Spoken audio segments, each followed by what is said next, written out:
Assalamualaikum girls, how are you?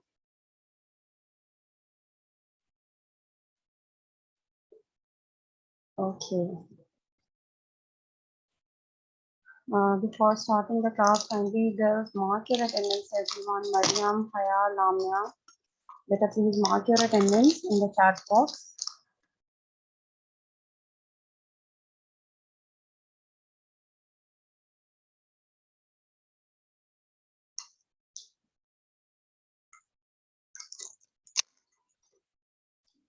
Today we are gonna start. We're gonna continue with the same lecture. Yesterday we were doing the division of parts of speech. We were almost done with half of the kinds of pronouns. Should we have a quick review of that, or it was fine? Girls, should we have a quick review? Am I audible to everyone? Girls, any response in the chat box? Am I audible to all of you? Good. Thank you, Lamya. Okay. Okay. Let me give you just a quick review of yesterday's lecture. That we were doing the parts of speech. That how many parts of speech do we have? We have 8 parts of speech: noun, pronouns, adjectives, verbs, adverbs, conjunctions, interjections, and prepositions. Okay. Yesterday we did the subdivisions of nouns. That there are 5 subdivisions of noun: proper noun that we use for some specific person, name of any person, place, or thing. Then common noun that we generally use for the people, places, or things. And then we had collective noun. Collective nouns are basically the collections of common nouns. For example, army, herd. All these are collective nouns. Then material noun that are used for the materials, solid, liquids, or gaseous materials. And then we had the last kind of noun, that was abstract noun. Abstract noun means that doesn't have any shape. It doesn't have any shape, but we can just feel. These are the names of ideas or emotions, feelings or emotions. Okay, then we had pronouns. Pronouns that the words that are used in place of pronouns. Rather, we should go with the slide as well.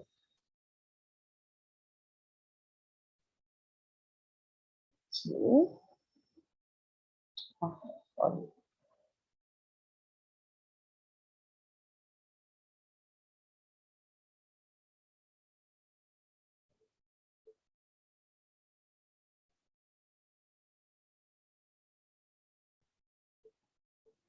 Sorry for that, first.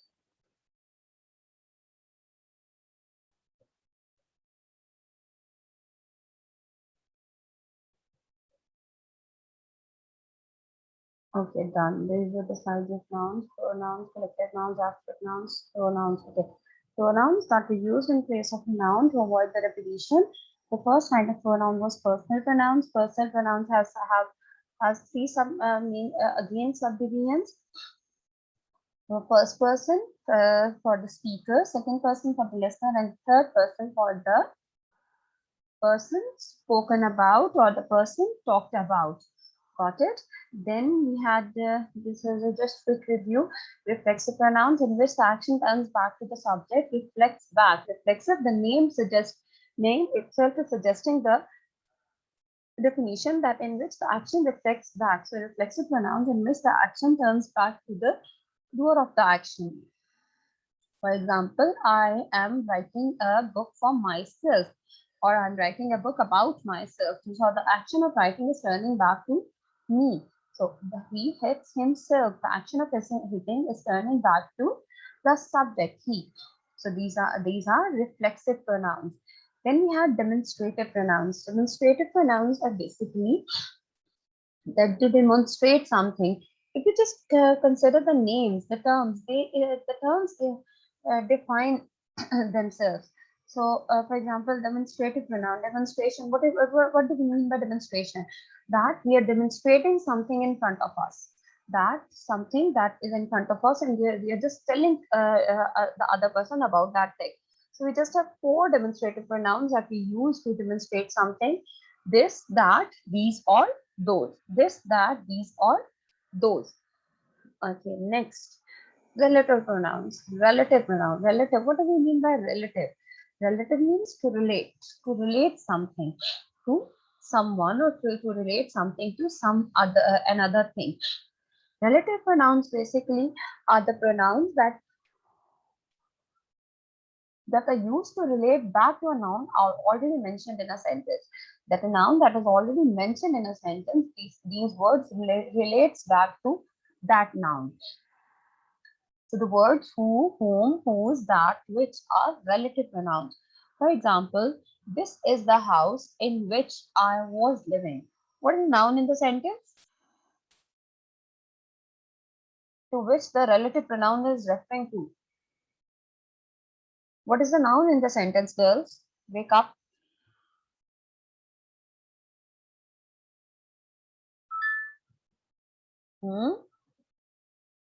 Girls, wake up. It isn't too early. Yes, that's good. Lamya. It's house. So this is the house in which I was living. So the word which is the relative pronoun that is referring back to a noun house that has already been mentioned in the sentence. So I think we did till relative pronoun yesterday. So that was a quick review of the yesterday's lecture, and now let's start off with today's lecture that are with the interrogative pronouns. Now the interrogative pronouns is used to begin a direct or indirect question. Interrogation, as the name itself is suggesting, that to ask something, asking a question. These are the words that are used to ask a direct or indirect question. These are interrogative pronouns. For example, 5 W's and an H. What, which, who, whom, whose, where, when, how. These are all the questions, the words comes under the heading of interrogative pronouns. Got it, everyone? This is very easy. Next we have indefinite pronouns. All the students, all the students who are present, have you people marked your attendance? Everyone? Hassan, I think you didn't mark your attendance. Yes, that's good, Hassan. Okay, now we have indefinite pronoun. If you remember, when we were solving the past papers, what happened? Sorry for that. Handling this technology. Again, it's happening. Anyways, indefinite pronouns. Indefinite pronouns there is always a question on indefinite pronouns in past papers. So this type of pronoun, we can say, it's very important because it often comes, a question related to this type of pronoun often comes in the paper. So indefinite pronouns are used to refer to to persons, places, or things, often without specifying which one. So indefinite pronouns basically we sometimes use for referring generally to the people. For example, if I say that uh, this is the person, in which I am definitely talking about a person, but where we talk about indefinitely about someone. If you say that someone is coming, someone was present, everybody is present in the class, no one was present in the class, so I'm talking about generally talking about the whole class. So all these words, another, anybody, anyone, anything, each, either, everybody, these are indefinite pronouns in which we talk about we generally talk about a group of people. For example, normally, if you have noticed ever that the past papers we did, there is a question, frequent question. Nobody was there to something like that. Nobody was there to rescue the child or something. So the word nobody, nobody is generally talking about a group of people that there was no one. We are not talking specifically about that he was not there or this person was not there or the doctor was not there. In that sentence, they're generally talking about that nobody was there. ठीक है. So these are, is it clear that indefinite pronouns, that indefinitely we talk about a group of people, we talk about different people. Is it clear till here, everyone? Next, the third part of speech is adjectives. What do we call adjectives? Short definition that I told you in the class, that what are adjectives?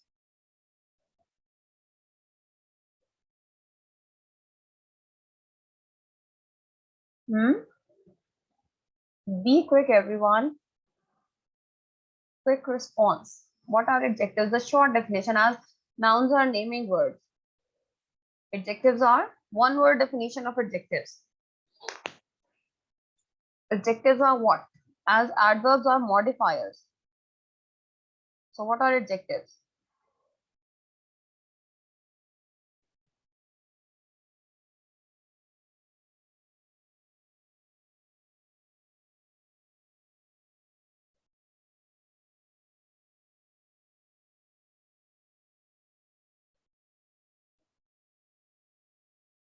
No one? Adjectives are basically called qualifiers that describes a noun, that's good.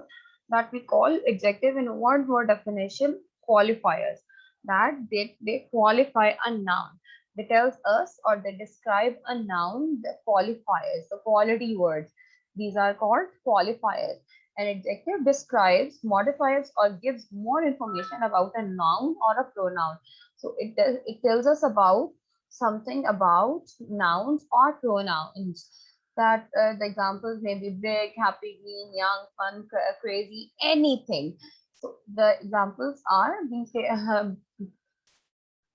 brave man, happy girl, green leaves. These are all these words that used to define a noun are called adjectives. That qualifies a noun, that tells us about the quality of a noun, whether the quality may be good or bad. So these are called adjectives. The little girl had a pink hat. What is adjective in the sentence? What are adjectives in the sentence? There are two adjectives in the sentence. Identify the adjectives in the sentence.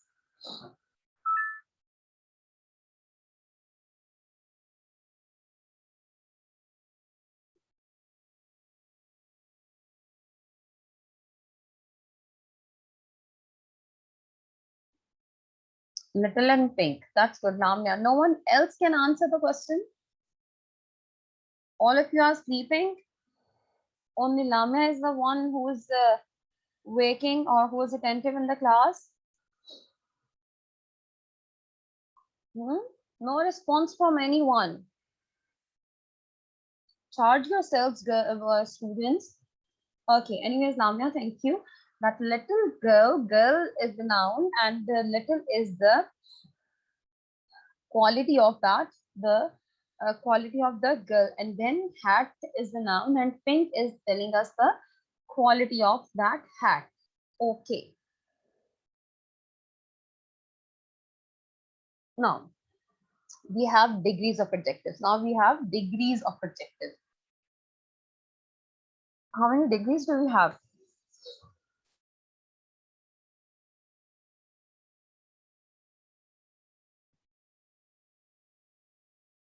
Degrees of adjectives, we have three main degrees of adjectives. These are called degrees of adjectives or degrees of, what else do we call these degrees? Degrees of adjectives and wake up, students. How many students do we have and why you are not? Mariam, Haya, Mahnur, Hassan, Afan. These are called degrees of adjective, and what else do we call these degrees? These are also called the degrees of comparison, because these degrees are called to compare things with each other. So these are called degrees of, these are also called the degrees of comparison. Adjective change in the form when they show comparison. the number one is positive degree. An adjective is said to be in the positive degree when there is no comparison. When we are not comparing anything with each other, where, for example, in the sentence we did that the little girl likes the pink hat, whatever. So there was no comparison. If we are just talking about the little girl and her pink hat. But in comparative degree, an adjective is said to be in the comparative degree when it is used to compare two nouns or pronouns. When we talk about two nouns or pronouns, that the little girl likes the pink hat more than the green one. So more than the green one means she likes the hat. She we are comparing two things with each other, or we can say that Lahore is bigger than Rawalpindi. So we are comparing two cities, and we are using the comparative degree of adjective. Where we compare two things with each other, there we use the comparative degree of adjective. Then in superlative degree, an adjective is in superlative degree when it is used to compare more than two nouns or pronouns. We use the article the before the superlative degree. So when it is used to compare more than two nouns or pronouns, or we can say, for example, we can say that Lahore is the biggest city in Pakistan. Means we are comparing all the cities of Pakistan and we are saying that Lahore is the biggest city. So we make that word specific. So we use the definite article the before the superlative degree, or we can say that let's suppose Ali is the most intelligent student in the class. So we are making that a proper noun, and we are using we are comparing all the students of the class, and that's why we are making the person Ali to stand out of the class, and we use the article of the. This is how we compare the things. We use the degrees of adjective. Now, let's have a few examples of degrees of comparisons. Okay, positive degree, comparative, and superlative. There are few ways in which we change the degrees of adjectives. For example, in positive degree, and while changing into comparative and superlative, we use er and est. Bright, brighter, brightest. Black, blacker, blackest. The first way of changing the degrees is the change of er and est. Then the use of more and most. Active, more active, most active. Attractive, more attractive, and most attractive. This is a second way of changing the degree of adjective. Then the use of IER. By omitting Y, we use IER and IEST. Costly, costlier, and costliest. Dry, drier, driest. So these are few ways of changing the degrees of adjectives. One way that is not mentioned here is the change in the complete word. Change in the complete word. That, for example, how we are going to change the degree in, the degree of in. How will change the degree of in? Out. If we have the word in, how are we going to change it into comparative and superlative degree?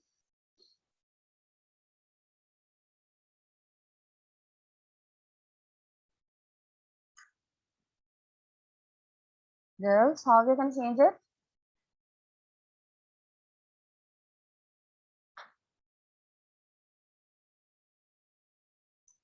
No response. That we will change it like inner and innermost, out, outer, and outermost, up, upper, and uppermost.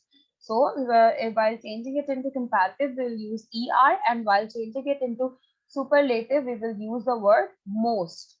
In, innermost, out, outermost, up, uppermost. Done. This is the last way of changing the degrees of adjectives. So with this, we will end up our lecture here. Rest of the kinds we'll do tomorrow. Sorry, rest of the parts of speech we'll do in tomorrow's lecture, inshallah. Hopefully, this is clear to all of you. Kindly do practice it. After completing after completing this, we will start a few worksheets of parts of speech for the sake of practice, inshallah. So please kindly do attend tomorrow's lecture as well, so that we can end up on parts of speech. Okay, students, that's all for today. Take care of yourselves and Allah Hafiz.